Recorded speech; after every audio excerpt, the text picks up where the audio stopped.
Hello' everyone, ৰাতি 2টা বজাৰ দৃশ্য। আমাৰ এইটো দদৰা চক, এইটো গুৱাহাটীটো হাজো মেইন ৰোড, এইটো গুৱাহাটীৰ ফালে এইফালৰ পৰা যায়, এইফালে হাজো যায়। এইটো আমাৰ দদৰা পচৰীয়া যোৱা এইটো মেইন ৰাস্তা। আপোনালোকে দেখা পাইছে 2টা বজাত মই ইয়াত কি কৰি আছোঁ।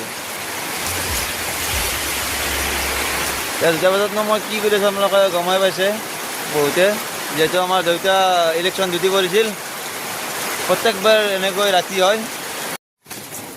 এই আমাৰ পুৰা একদম পহৰা দি আছে পুৰা দদৰা চকটোত।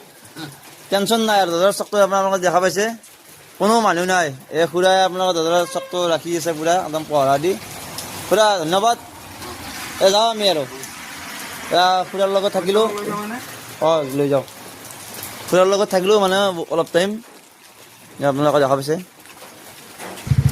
এয়া বোলে ৰাতি 2টা বাজিল, দেউতা আহি পেলাই পুৰা একদম মানে যিহেতু এইবাৰ লাষ্ট ডিউটি হ'ব ন ইলেকশ্যনৰ, আৰু মানে এইবাৰৰ পৰা নাই আৰু সেয়ে ভিডিঅ'টো কৰি মই ৰাখি থৈ দিলোঁ অলপ। আৰু আপোনালোকে দেখা পাইছে 2টা বজাত এই দদৰা চকত দৃশ্য এয়া।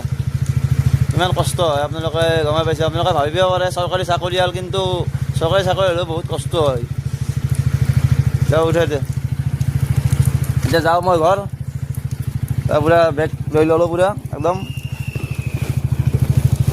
বেগ লৈ ল'লোঁ। এইটো আমাৰ ৰাস্তা আপোনালোকে দেখা পাইছে।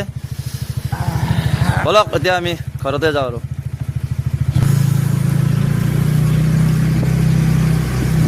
মোবাইলটো লওঁ যে আনো